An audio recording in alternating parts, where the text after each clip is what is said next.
Bonjour à tous et bienvenue. Je suis aujourd'hui accompagné du colonel Jacques Baud, ancien colonel et analyste militaire de l'armée suisse.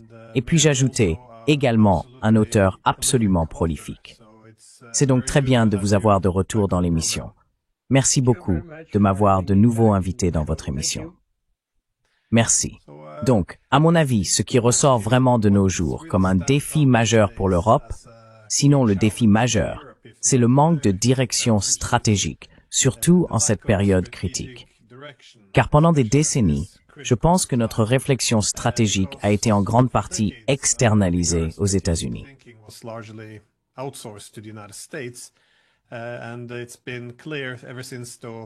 Et il est clair depuis que l'administration Obama a annoncé le pivot vers l'Asie que le monde devenait plus multipolaire et que les objectifs et priorités des États-Unis évoluaient.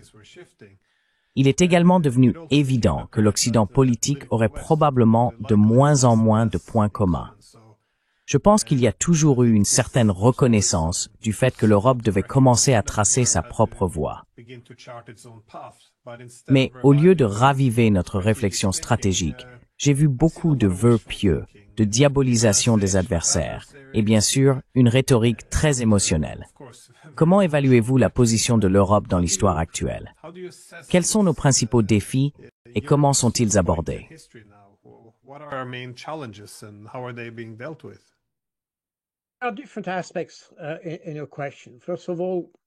Il y a différents aspects à votre question.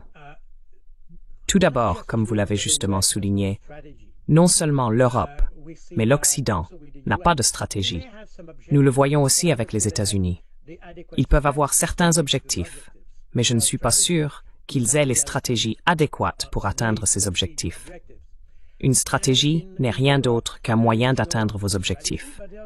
Et en Europe, il n'y a pas de stratégie, mais il n'y a pas non plus d'objectif. Cela peut probablement s'expliquer par le fait que, et nous le voyons très clairement avec la crise ukrainienne, mais aussi, je dirais, avec la situation en Palestine, en Iran et en Chine, nous ne voyons pas exactement où les Européens se dirigent. Nous ne savons pas comment ils veulent procéder. Et nous ne savons pas non plus où ils veulent aller.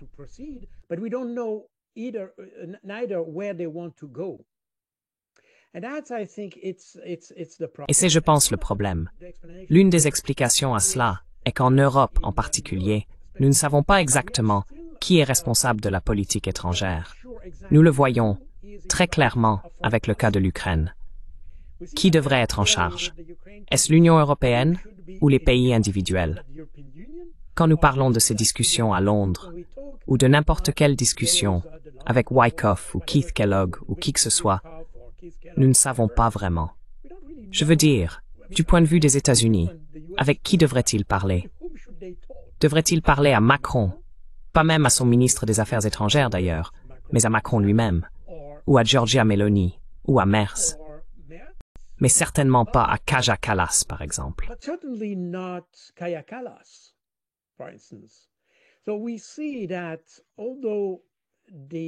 Nous voyons donc que bien que l'Union européenne prétende être une entité supranationale qui rassemble tous les pays européens et souhaite cette unité, ainsi qu'une politique de défense, etc., nous ne voyons pas exactement une explication claire de ce qu'ils veulent accomplir, qui est responsable ou qui devrait l'être.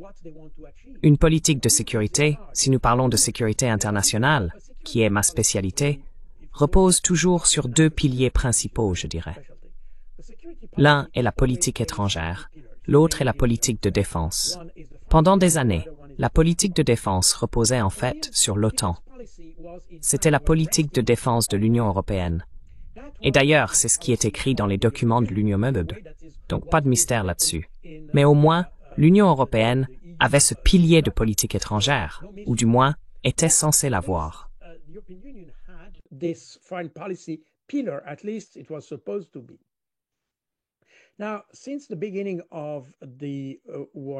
Depuis le début de la guerre en Ukraine, nous avons vu cette politique étrangère européenne s'effondrer totalement. Elle s'est concentrée exclusivement sur la manière d'affaiblir la Russie, et non sur la manière de renforcer l'Ukraine. D'ailleurs, malgré la livraison et l'approvisionnement en armes et munitions. Mais nous voyons qu'à long terme, cela ne renforce pas l'Ukraine. En fait, l'Ukraine, telle que nous la voyons aujourd'hui, est plus faible qu'elle ne l'était auparavant. Nous constatons donc que l'Union européenne n'a jamais réussi à avoir une diplomatie qui aide à renforcer non seulement l'économie et ce que l'État doit faire, mais aussi la position de l'Ukraine dans le monde. Et nous pouvons voir que maintenant, l'Ukraine, dans cette relation avec le reste du monde, a perdu, en fait, son statut. Elle est uniquement soutenue par l'Occident. C'est tout. Mais pour le reste du monde, l'Ukraine n'est pas pertinente. Nous avons donc ces deux piliers de la politique de défense et de la politique étrangère qui ne fonctionnent pas, en fait.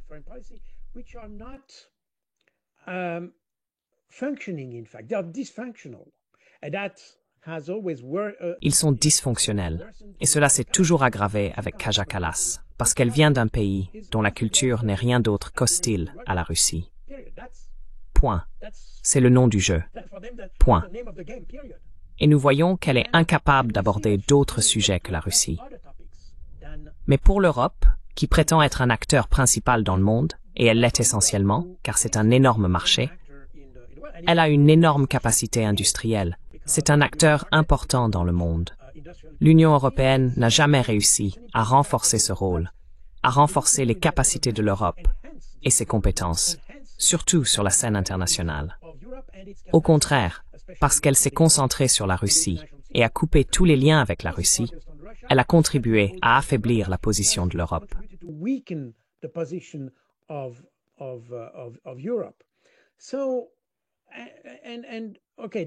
Donc, d'accord, c'est ce que nous pouvons observer.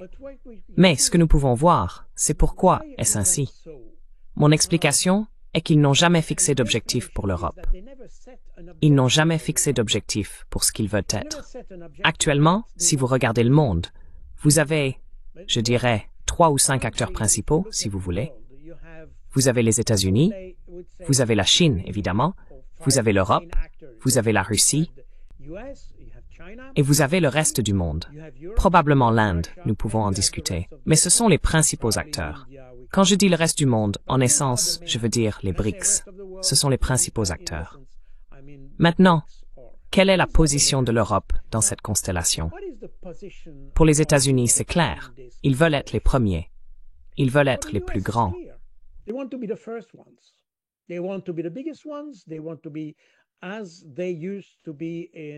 Ils veulent être comme ils l'étaient dans la seconde moitié du XXe siècle. Ils veulent être la nation leader dans ce domaine. Cela n'a pas changé. La manière d'y parvenir a probablement changé avec Donald Trump. Mais en essence, il y a toujours ce sentiment de, vous pouvez l'appeler hégémonie, vous pouvez l'appeler suprématie. Il y a différents mots pour qualifier cela, mais en essence, c'est cela. La Chine est le principal concurrent, et elle n'a pas d'ambition politique concernant le monde, mais elle a certainement des ambitions commerciales et commerciales. C'est pourquoi elle a commencé à développer son réseau d'initiatives de la route et de la ceinture. Et tout cela, ce qui a en fait donné à la Chine un avantage et a aidé la Chine à se connecter avec le reste du monde.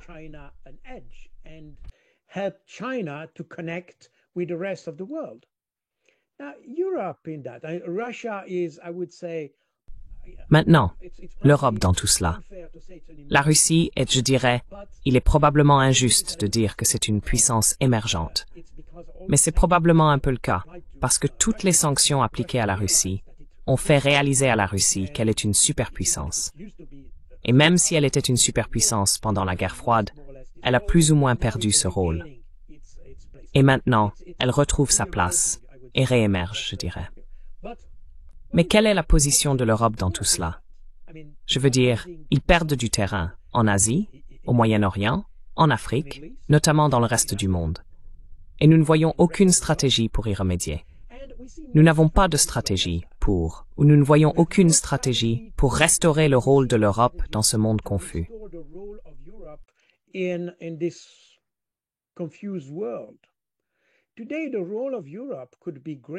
Aujourd'hui, le rôle de l'Europe pourrait être significatif dans des situations comme par exemple le Moyen-Orient. Vous avez les États-Unis d'un côté et le Moyen-Orient, je veux dire l'Iran, les Palestiniens et le monde arabe, de l'autre côté. L'Europe pourrait jouer un rôle crucial entre ces deux-là, car tout le monde se tourne vers les États-Unis en matière de diplomatie au Moyen-Orient. Mais les États-Unis sont une partie de ce conflit, donc ils combinent les rôles de médiateur et de partie au conflit, un peu comme en Ukraine. Il y a certaines tactiques de l'administration Trump pour prétendre qu'ils ne sont pas une partie parce qu'ils disent que c'était l'administration Biden. C'était l'histoire. Ce n'est pas ma guerre, c'est la guerre de Biden. Maintenant, j'essaie de la résoudre.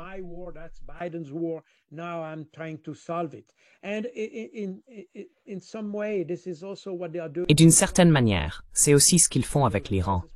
Bien que la crise avec l'Iran ait été en grande partie initiée par Trump lui-même lors de son premier mandat. Mais oublions cela. Je veux dire, le nouveau mandat est un nouveau départ pour les États-Unis, et ils jouent ce rôle. Et c'est la raison pour laquelle ils peuvent assumer à la fois le rôle d'un parti en tant que soutien, disons, d'Israël, etc. Mais en même temps essayer de jouer les médiateurs dans le conflit avec l'Iran, y compris avec les Palestiniens dans une certaine mesure. Donc nous avons ce rôle étrange des États-Unis. Et il y a ici, à mon avis, une place pour une puissance qui n'a pas de vue impérialiste ou pas directement impérialiste sur le reste du monde, qui a perdu ses vues impérialistes et qui pourrait jouer un rôle basé sur une diplomatie équitable et un commerce équitable. Mais ce n'est pas le cas.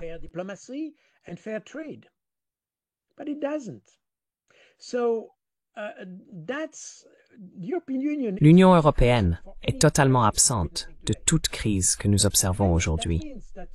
Et cela signifie que le vide ici est comblé par d'autres. C'est la raison pour laquelle nous voyons Emmanuel Macron émerger, car il est une personnalité qui veut se montrer. Il veut être au centre de la scène. Il n'y a pas beaucoup de stratégie, probablement une stratégie personnelle, une stratégie de promotion personnelle, mais pas tant que ça, parce qu'il ne peut pas parler pour l'Europe. Il peut à peine parler pour la France. C'est donc plus un spectacle personnel qu'un véritable engagement politique ou un nouveau rôle pour la France.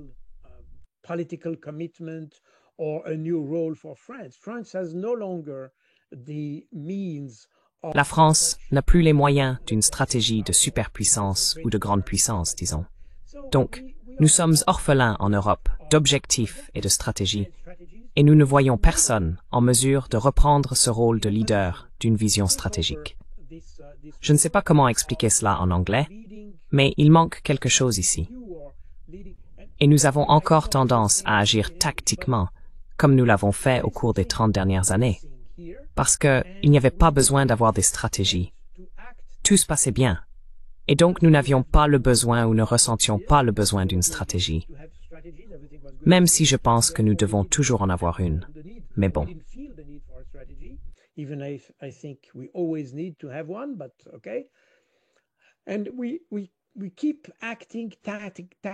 Et nous continuons à agir de manière tactique, sans essayer d'avoir des vues stratégiques, des intentions stratégiques et des chemins stratégiques vers des objectifs stratégiques. C'est donc un peu ma vision. Et le problème que nous avons aujourd'hui est que les États-Unis ont des objectifs stratégiques. Et ils ont été clairement énoncés par le nouveau président et son administration, rendre l'Amérique à nouveau grande. Nous comprenons que tout ce qui se passe maintenant tend à se concentrer sur cet objectif, y compris les tarifs et tout cela. Mais nous voyons en même temps que l'application de ces... Je veux dire, le chemin vers cet objectif est très chaotique. Cela va et vient. Nous appliquons des tarifs, et 2 jours plus tard, nous revenons en arrière.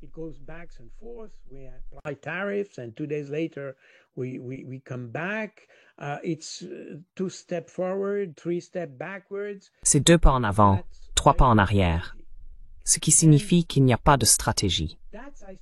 Et c'est, je pense, la faiblesse de l'Occident aujourd'hui. Le problème est que pour le reste du monde, pas seulement les BRICS, mais aussi, je veux dire, la Chine fait partie des BRICS, et la Russie aussi. Mais pour ces pays, pour les pays non occidentaux, ils sont en quête de stabilité, des relations commerciales stables, des relations politiques stables, des relations stables en général.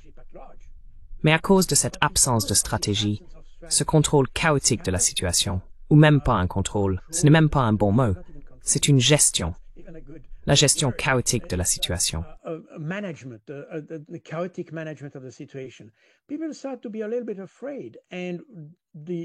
Les gens commencent à avoir un peu peur. Et les seuls pays stables que nous voyons aujourd'hui sont en fait la Chine, la Russie et l'Inde.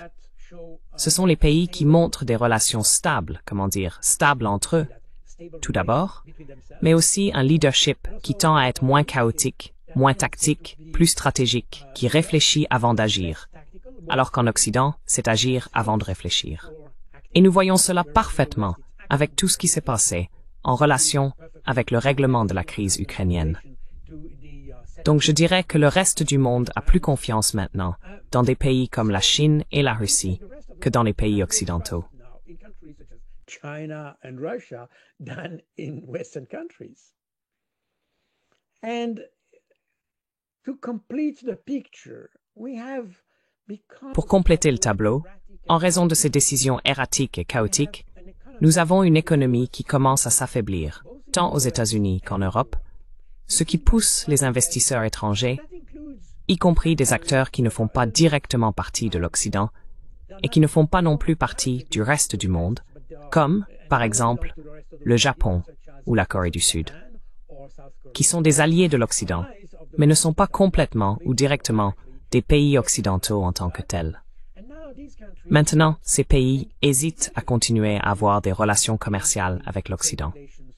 Nous voyons ces tendances avec le Japon, qui hésite et se tourne de plus en plus vers la Chine, parce que c'est un partenaire commercial plus stable.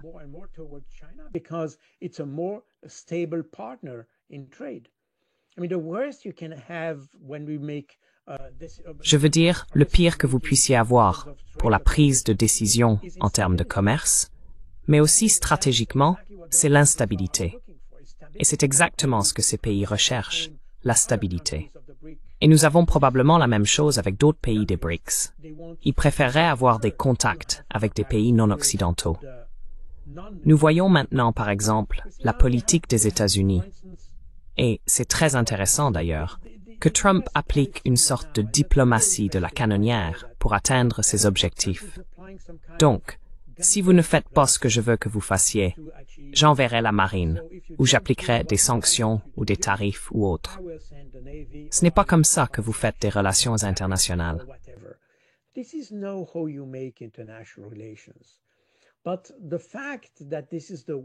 Mais, le fait que c'est ainsi que l'Occident procède désormais, et que les sanctions sont probablement devenues le principal outil de politique étrangère de l'Occident en général, y compris mon pays, la Suisse, est significatif. Comme vous l'avez peut-être vu, l'année dernière, il y avait un article dans le Washington Post sur l'efficacité des sanctions, et ils ont répertorié tous les principaux pays sanctionneurs. Le premier était évidemment les États-Unis, mais le deuxième était la Suisse. La Suisse est censée être un pays neutre, mais cela illustre parfaitement le changement que nous avons, avec des gens qui pensent de manière tactique et non stratégique. Parce que lorsque vous commencez, en tant que pays neutre, à être parti à un conflit en utilisant des sanctions, cela signifie que vous êtes parti à un conflit. Par conséquent, vous perdez la confiance dont vous avez besoin pour être efficace sur la scène internationale.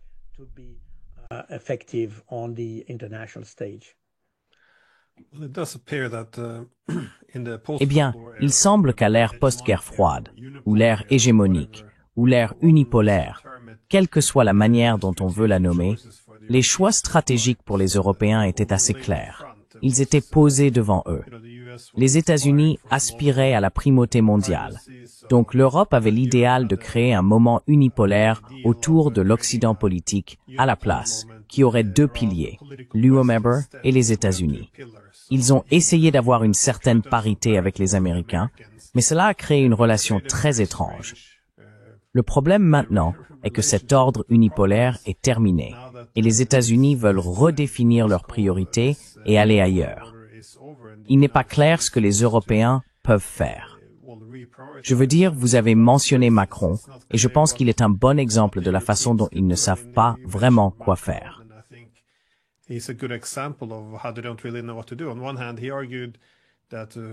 D'une part, il a soutenu qu'il devait y avoir un moyen d'intégrer la Russie dans l'architecture de sécurité européenne.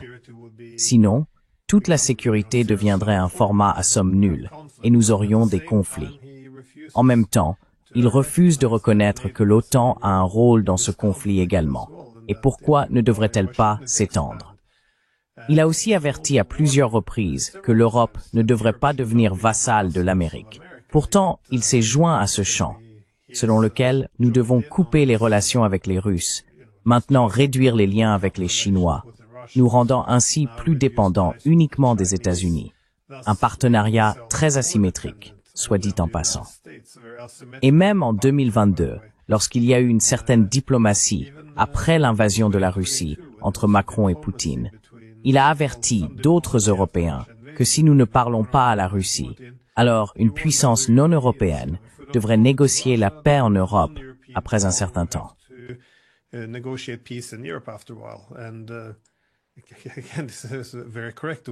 Encore une fois, c'est très juste. Nous le voyons maintenant. Les Américains et les Russes ne peuvent même pas tenir leur réunion de paix en Europe parce que l'Europe est devenue « nous ne faisons plus de diplomatie », apparemment. C'est donc une position très étrange. Nous avons un peu les deux côtés. Et je me demandais comment ça fonctionne-t-il pour l'unité de l'Europe. Parce que nous continuons à dire l'Europe ceci et cela, mais l'Europe est composée de nombreux pays avec des intérêts différents, et on a l'impression que les politiques étrangères commencent à diverger également. Pas seulement avec la Hongrie et la Slovaquie à la périphérie, mais vous voyez maintenant des changements venant de pays comme l'Italie, si je ne me trompe pas. Comment voyez-vous l'unité de, encore une fois, en parlant de l'Europe comme, encore une fois, comme Kissinger le dirait, le seul numéro de téléphone qu'il pourrait appeler?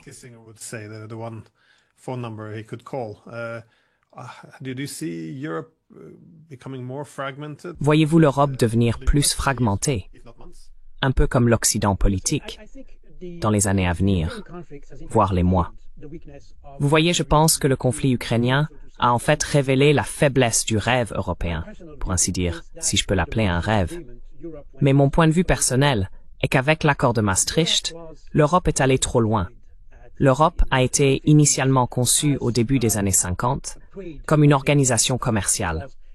C'était un moyen de faciliter le commerce entre les pays, afin d'aider l'Europe à restaurer sa puissance industrielle et économique en raison de la menace de l'Union soviétique. Et c'est aussi la raison pour laquelle les États-Unis ont financé, en partie avec le plan Marshall, cette idée de renforcer l'Europe.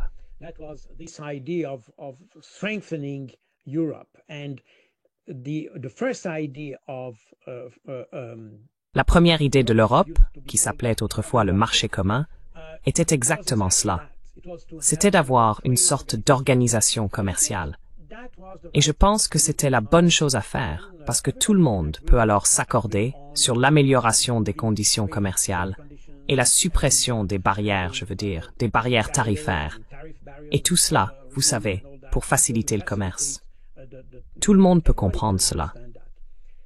Avec Maastricht, nous avons franchi une étape supplémentaire, en essayant d'avoir une politique commune, une politique étrangère commune, des objectifs communs. Et ce que le conflit en Ukraine a révélé de manière très flagrante, c'est qu'il y a une partie de l'Europe qui regarde encore vers l'Est, tandis que le reste de l'Europe, à savoir ce que Donald Rumsfeld appelait l'ancienne Europe, regarde toujours vers l'Ouest ou vers le Sud.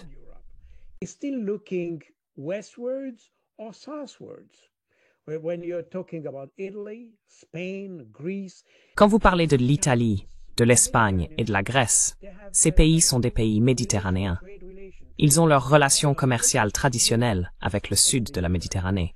Ils entretiennent de très bonnes relations. C'est leur domaine d'intérêt culturel, si vous voulez.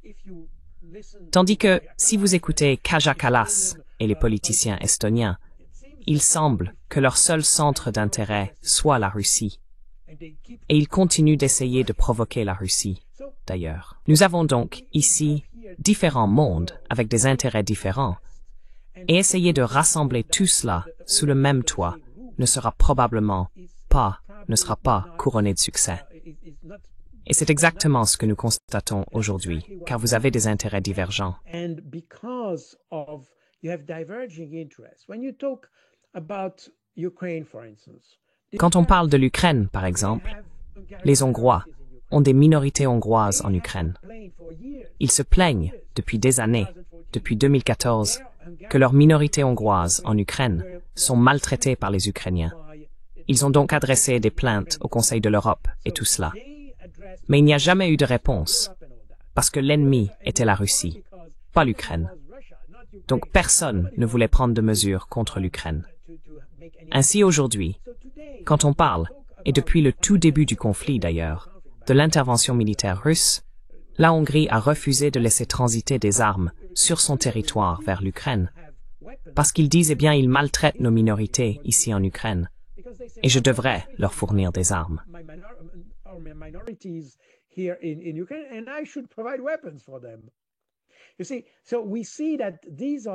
Vous voyez, nous constatons que ce sont des intérêts divergents, et nous le voyons de plus en plus, parce qu'aujourd'hui, vous avez des problèmes supplémentaires, le gaz naturel en étant certainement un. Il y a aussi d'autres intérêts politiques. Je veux dire, ces pays qui bordent l'Ukraine veulent aussi avoir de la stabilité. Ils avaient l'habitude d'avoir une relation avec l'Ukraine. Ils ne peuvent pas avoir cette situation où ils ne savent pas ce que sera demain. Donc, nous voyons que la partie orientale, et c'est intéressant d'ailleurs, j'ai mentionné la partie orientale de l'Europe. Quand j'étais à l'OTAN, j'ai passé 5 ans à l'OTAN.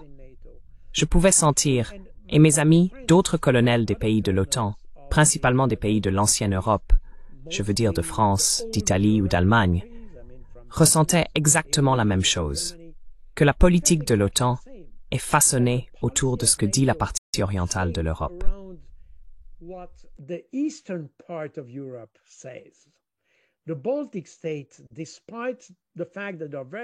Les États baltes, bien qu'ils soient très petits et minuscules, soutiennent extrêmement la politique des États-Unis. En conséquence, ils n'ont peut-être pas une voix plus forte formellement, mais de manière informelle, ils ont un poids plus important dans la prise de décision au sein de l'OTAN, parce qu'ils sont extrêmement favorables et certainement pas critiques envers les États-Unis. Alors que si vous écoutez les militaires de l'ancienne Europe, ils peuvent avoir une vision différente et nuancée.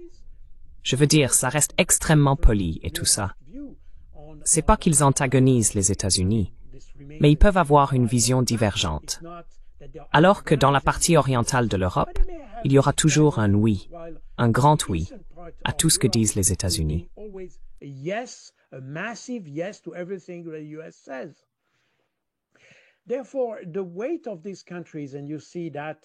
Par conséquent, le poids de ces pays, et vous le voyez également dans l'Union européenne, je veux dire, la nomination de Kaja Kallas comme ministre des Affaires étrangères pour l'un des plus petits pays de l'Union européenne, montre le poids de ces pays dans la prise de décision globale. Cela contribue au déséquilibre que nous avons en Europe.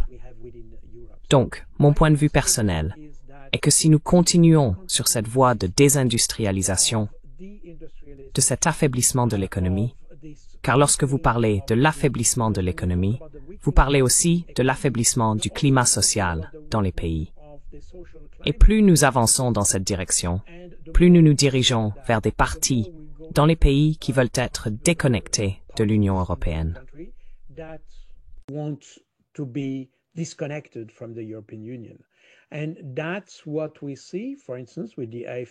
Et c'est ce que nous voyons par exemple avec l'AfD en Allemagne. Mais nous voyons cela dans d'autres partis en France. Et cela pourrait, en raison de l'affaiblissement de l'ensemble de l'Europe, nous reculons probablement par rapport à ce que nous voulions accomplir. Je veux dire, ces beaux États-Unis d'Europe, qui sont, à mon avis, un objectif inatteignable parce que nous sommes si différents. Vous venez de Norvège, je viens de Suisse. La Norvège et la Suisse ont toujours eu de bonnes relations, en gros. Et nous avons probablement des objectifs très similaires. Nous avons probablement beaucoup en commun, en fait, mais nous ne sommes pas les mêmes. Nous avons des intérêts différents. Formellement, je viens d'un pays neutre, ce qui est déjà une différence. Exactly. Which is already a difference. But now, Mais maintenant, si nous avions des Portugais dans cela, je veux dire, oui, nous appartenons tous à l'Europe. Oui, nous avons un terrain commun, et nous avons une partie de notre histoire en commun, mais nous sommes aussi très différents. Nous avons des visions différentes du monde, ce que les Allemands appellent la Weltanschauung. Donc la perception du monde est très différente d'un pays à l'autre. Vous venez d'un pays qui a accès aux mers, donc vous êtes probablement plus ouvert que nous. La Suisse est un pays enclavé entre les montagnes, et nous avons cette mentalité. Nous avons la mentalité de notre géographie, ce qui encore une fois n'a rien de bon ou de mauvais en soi.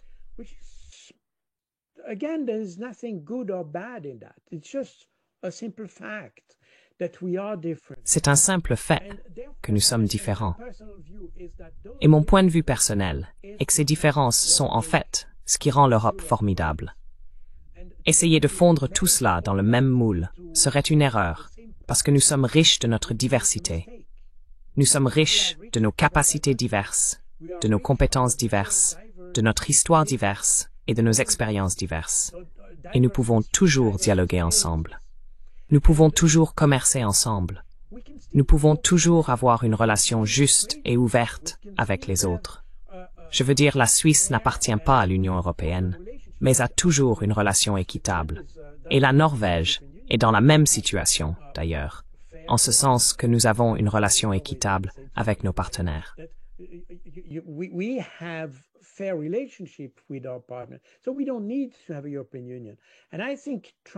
Donc, nous n'avons pas besoin d'une Union européenne.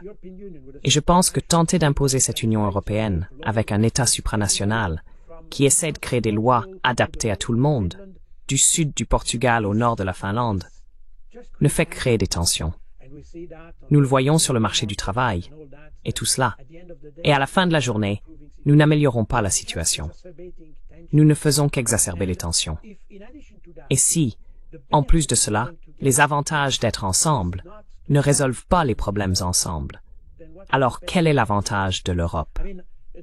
Je veux dire, la façon dont l'Union européenne a géré la crise en Ukraine ou en Palestine est juste le meilleur exemple pour montrer à quel point l'Europe est inutile.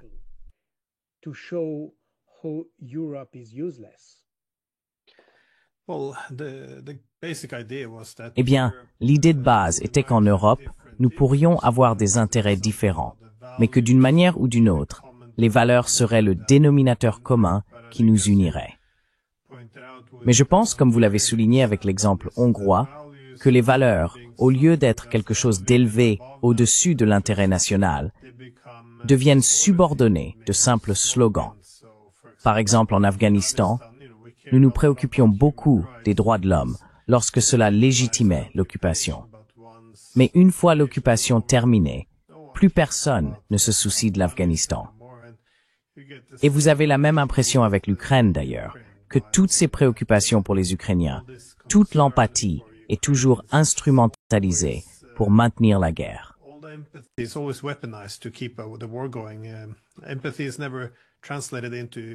L'empathie n'est jamais traduite efficacement en initiative de paix.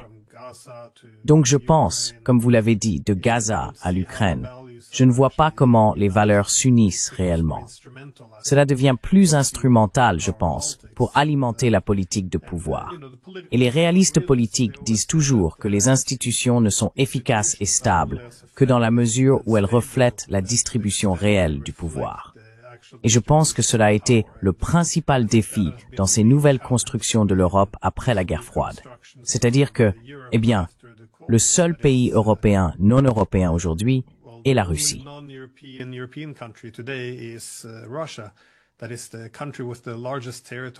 C'est le pays avec le plus grand territoire, la plus grande population, la plus grande armée, la plus grande économie, en termes de parité de pouvoir d'achat. Et c'est le seul qui ne fait pas partie de l'Europe. Ils n'ont pas de place à la table. Pendant ce temps, avec 145 millions de personnes, l'Estonie, avec je pense 1,3 million, non seulement ils ont une place à la table et plus de poids que la Russie, mais ils représentent aussi maintenant le chef de la politique étrangère de l'Union européenne. Donc oui, nous avons un ancien Premier ministre d'Estonie qui parle de démanteler la Fédération de Russie. C'est juste un peu fou que l'Europe ait été organisée de cette manière.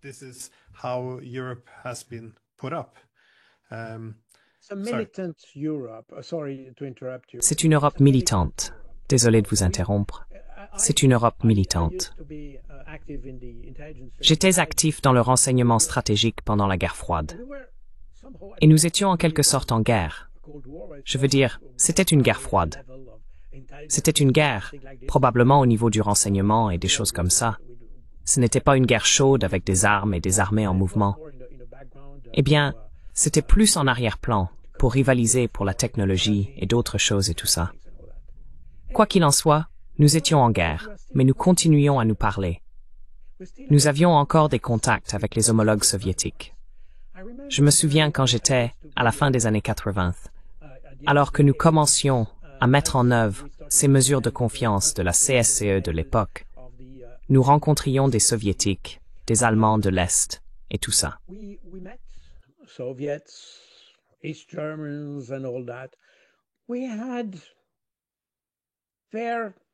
Nous avons eu des discussions équitables. Nous nous sourions. Ils n'étaient pas considérés comme des ennemis, même si nous étions encore formellement en guerre froide. Vous pouviez acheter la Pravda dans tous les kiosques en Suisse ou à Paris. Adieu cela.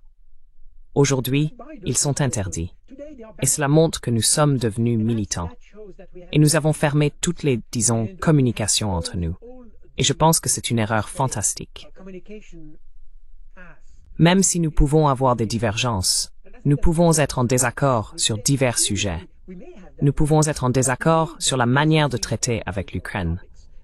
Mais comment se fait-il que nous fermions toutes les portes? C'est ce que je ne comprends pas. La première étape pour résoudre un problème est de parler.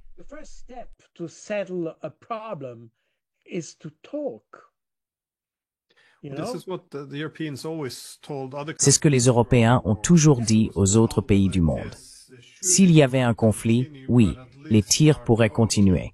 Mais au moins, commencez à parler. Cela ne coûte rien. Et si vous pouvez apprécier le point de vue de l'adversaire, vous n'avez pas besoin d'être d'accord. Mais si vous pouvez le comprendre, alors au moins, c'est le premier chemin pour le résoudre. C'est pourquoi, pour moi, quand nous avons simplement arrêté, fermé toute diplomatie avec les Russes, et au lieu de cela, nous sommes restés sur la touche, à regarder tous ces centaines de milliers de jeunes hommes mourir. C'est une tragédie.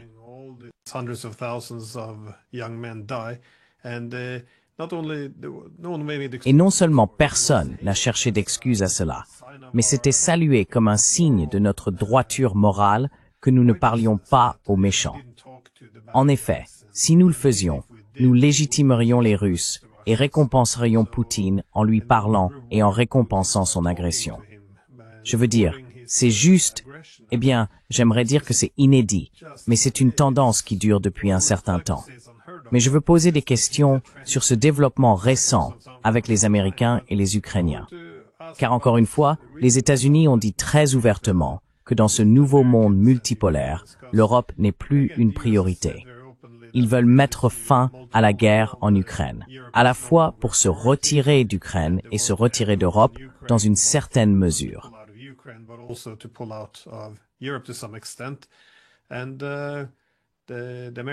Et les Américains ont également averti que s'ils ne parviennent pas à mettre fin à la guerre avec un accord de paix, ils s'en laveront simplement les mains et l'appelleront la guerre européenne pour en finir.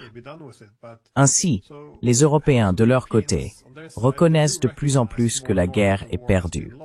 Cela va dans le mauvais sens. Ils n'ont pas les moyens de renverser la situation. Ils n'ont pas de plan de paix, un plan de paix alternatif qui serait meilleur que celui des Américains en termes de mise en œuvre. Pourtant, ils s'opposent à l'accord américain. En effet, lorsque Zelensky est sorti et a dit qu'il n'y avait rien à discuter, qu'il ne voulait même pas parler de la Crimée, les Européens ont simplement suivi.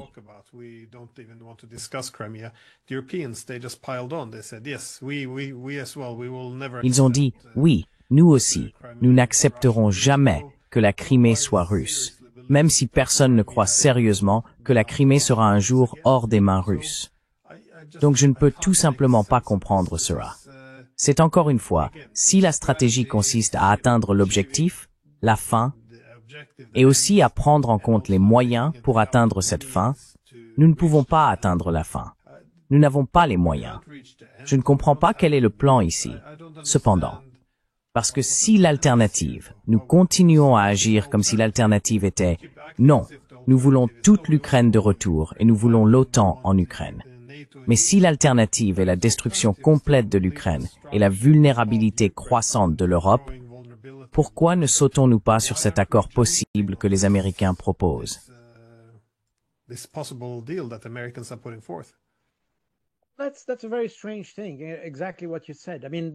C'est une chose très étrange, exactement ce que vous avez dit.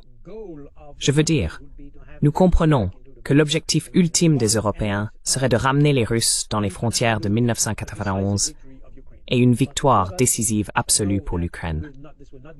Mais nous savons tous que cela ne sera pas possible, que la situation que nous avons actuellement en Ukraine ne sera pas inversée et que les positions et les gains territoriaux de la Russie ne seront pas inversés. Et les Russes ne reculeront pas sur ce point.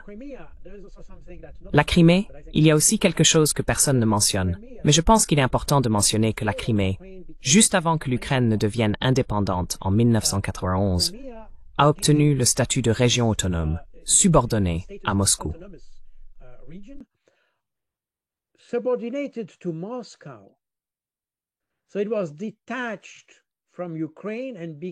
Ainsi, il a été détaché de l'Ukraine et est devenu subordonné, directement contrôlé par Moscou. Et c'était en janvier par référendum, le premier référendum d'autonomie en Union soviétique, en fait, le 20 janvier 1991. Et c'était le début de la crise de Crimée, en fait, parce que l'Ukraine ne l'a jamais voulu. Elle est devenue indépendante quelques mois après cela, et l'Union soviétique s'est dissoute en décembre 1991. En 1992, la constitution de la Crimée a déclaré une indépendance totale, mais l'Ukraine a refusé cela. En fait, l'Ukraine l'a annexé et a renversé le président de la Crimée avec des forces spéciales.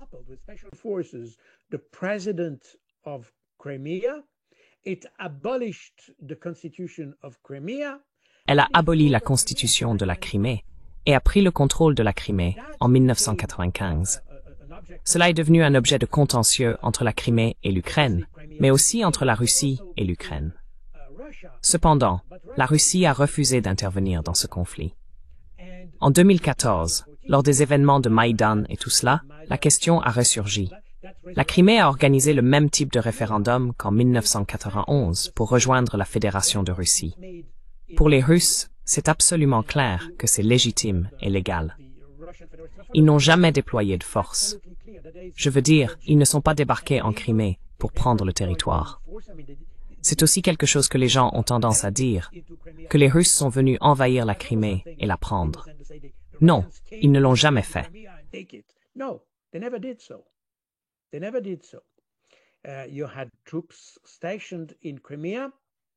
Vous aviez des troupes stationnées en Crimée sur la base de l'accord de statut des forces de 2010, signé entre la Russie et l'Ukraine, permettant à jusqu'à 25 000 soldats russes d'être stationnés sur la péninsule.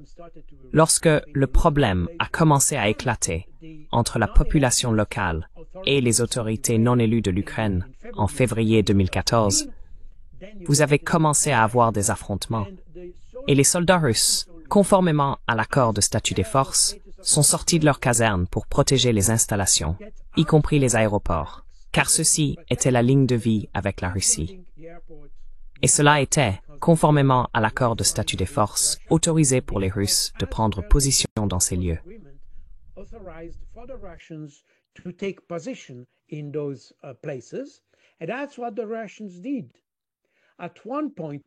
Et c'est ce que les Russes ont fait. À un moment donné, lorsque les affrontements entre les autorités et la population locale sont devenus si graves, Vladimir Poutine a autorisé les soldats russes à rétablir l'ordre, en fait. Et c'est ce qu'ils ont fait. Et c'était absolument conforme à cela. Encore une fois, ce rôle de maintien de l'ordre des soldats russes était permis par l'accord sur le statut des forces. En même temps, les forces ukrainiennes, à cette époque, il y avait 22 000 soldats ukrainiens stationnés en Crimée. Sur ces 22 000, 20 000 ont fait défection aux Russes, ont enlevé leurs insignes et sont devenus les soi-disant petits hommes verts. And they became the so-called little green men. These were not Russian. Anyway, Ceux-ci n'étaient pas russes. Quoi qu'il en soit, cela signifie que les Russes ne renonceront pas à cela. Les Russes ne renonceront pas non plus à l'ensemble de la région. Pourquoi? En raison de la loi du 1er juillet 2021, qui accorde des droits différents aux Russes par rapport aux Ukrainiens ordinaires ou autres. Il y avait cette loi sur les peuples autochtones qui faisait une distinction basée sur l'ethnicité. Pour cette raison, cela fait partie de l'objectif de dénazification déclaré par Vladimir Poutine en février 2022. Dans le cadre de cet objectif, les Russes ne rendront pas ces oblasts à l'Ukraine.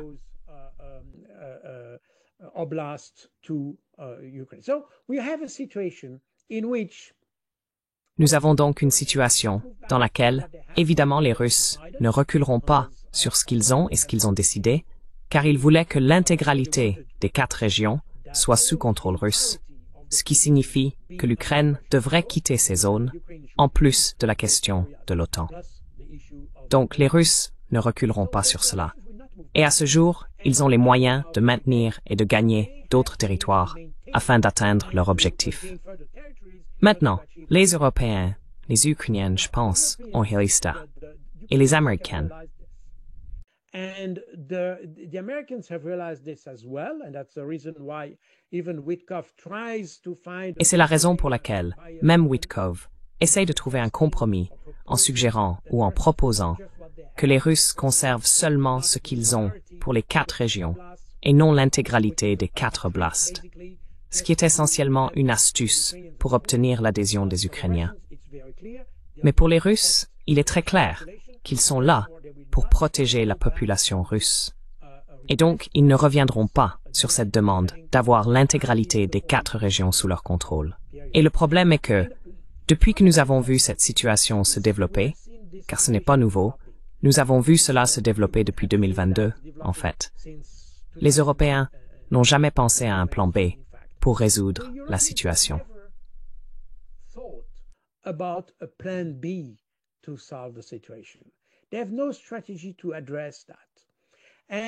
Ils n'ont aucune stratégie pour y faire face. Ils continuent de tenir exactement le même discours sur la Crimée, sur les 4 régions, sur tout, y compris l'OTAN. Et c'est la partie décevante, car nous voyons que malgré cette idée d'apporter de nouvelles troupes, ils n'ont absolument développé aucune autre proposition, aucun plan alternatif, aucune solution alternative pour qui que ce soit. Et il n'y en a pas beaucoup, en fait. Il n'y en a pas beaucoup. Mais ils comptent toujours sur les États-Unis pour faire des propositions. Ils auraient pu essayer de faire quelque chose. Ils auraient pu essayer de faire pression sur Zelensky pour obtenir un meilleur résultat. Rappelez-vous qu'en 2022, lors des discussions d'Istanbul, l'idée était que les Russes quitteraient le pays. Cela faisait partie de l'accord, avec le statut des 2 républiques du Donbass et de la Crimée, à discuter plus tard.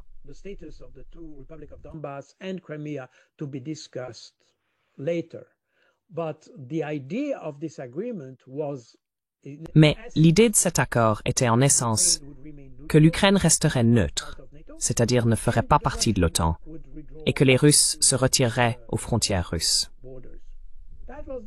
C'était l'idée, signifiant que les Russes d'ailleurs n'ont jamais essayé d'occuper l'Ukraine ou de prendre le contrôle de l'Ukraine, comme cela a été dit dans le récit européen. Ils étaient prêts à partir. Mais ensuite, il n'y avait pas seulement Boris Johnson.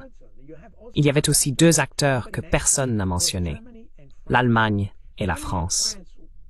L'Allemagne et la France ont demandé aux Russes, en signe de bonne volonté, de retirer leurs troupes de la région de Kiev. Et c'est la raison pour laquelle, parce que les négociations étaient sur la bonne voie et que les Russes étaient confiants.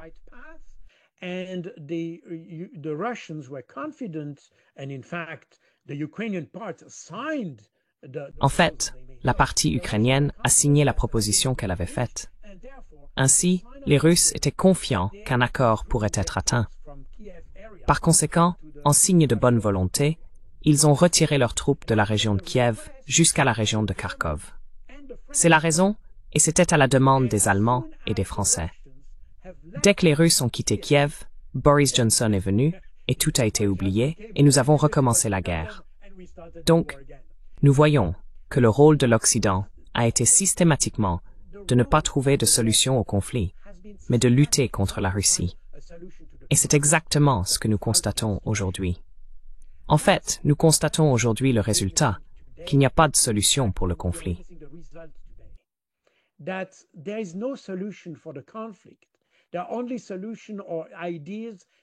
La seule solution ou idée est que nous pouvons vaincre la Russie.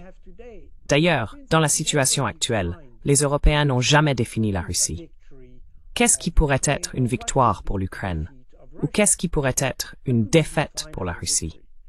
Qu'est-ce qui pourrait être défini comme une victoire? Maintenant, probablement que certaines personnes ont vu le général américain dire que ce serait une défaite pour la Russie s'ils n'atteignent pas Odessa ou des choses comme ça. Mais ce n'est qu'un type de solution imaginaire. Nous ne sommes pas en mesure, dans la situation actuelle, de définir ce que nous voulons accomplir. Et nous revenons à la discussion que nous avons eue auparavant, qu'il n'y a pas d'objectif. Nous n'avons jamais défini un objectif qui soit réalisable.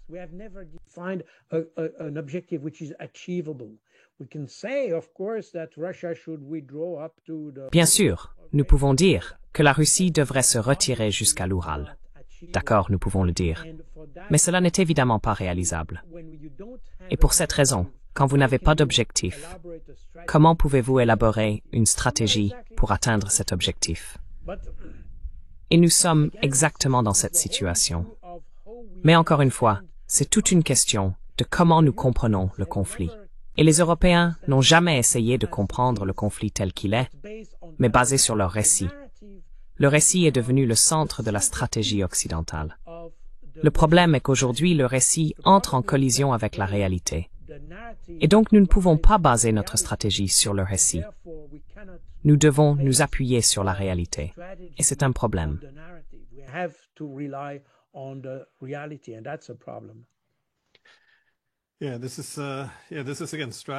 Oui, c'est encore une fois une stratégie. Si l'objectif est de vaincre la plus grande puissance nucléaire du monde, qui considère cela comme une menace existentielle, il faut remettre en question les fins, mais aussi les moyens, car nous n'avons pas les moyens. Et oui, juste sur les récits. Cependant, c'était un commentaire intéressant fait par Alexei Arestovitch, l'ancien conseiller de Zelensky, qui a souligné que ce récit a été comme un énorme pétrolier, répétant la même chose encore et encore. Et maintenant que la guerre est en train d'être perdue, notre travail devrait consister à changer les récits, à préparer le public et le système politique à des concessions douloureuses.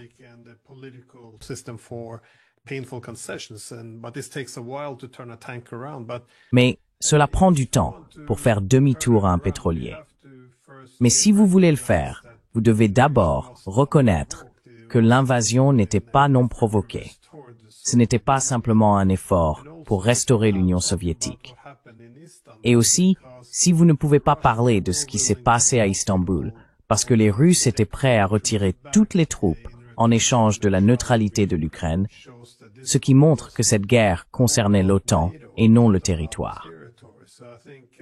Donc, je pense que tant que les Européens ne peuvent même pas avoir cette discussion, je ne pense pas qu'il y ait d'espoir de raviver la réflexion stratégique. Quoi qu'il en soit, Colonel Jacques Baud, merci beaucoup pour votre temps. C'est toujours un plaisir de parler avec vous.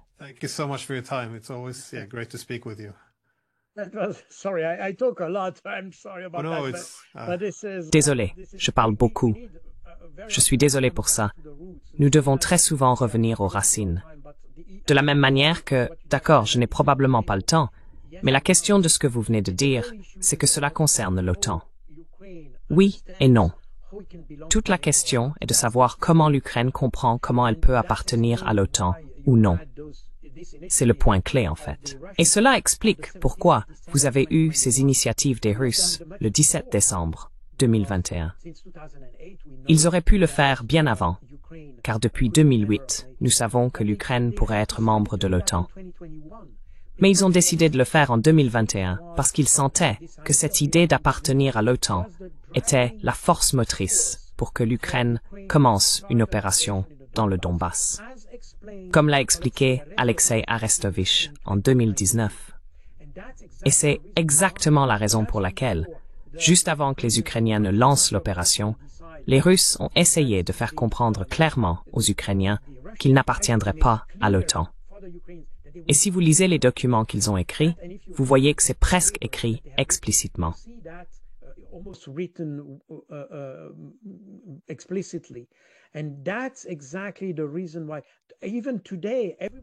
Et c'est exactement la raison pour laquelle, même aujourd'hui, tout le monde a dit à l'Ukraine qu'elle n'appartiendrait pas à l'OTAN.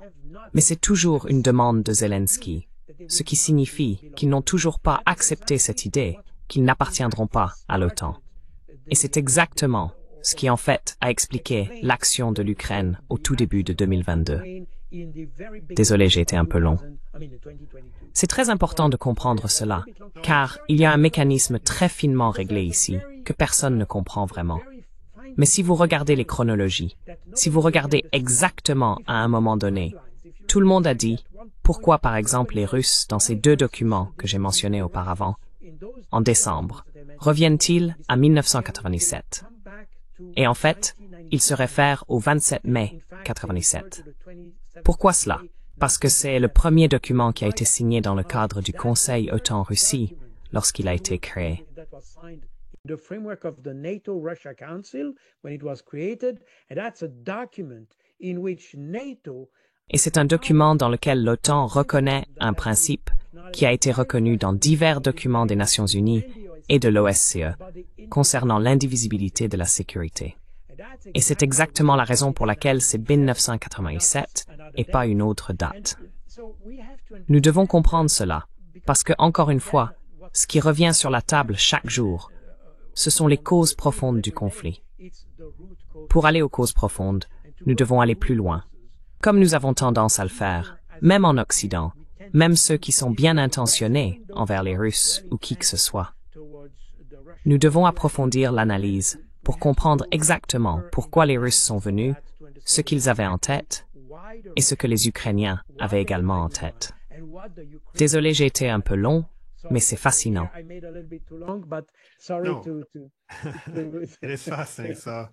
Merci encore.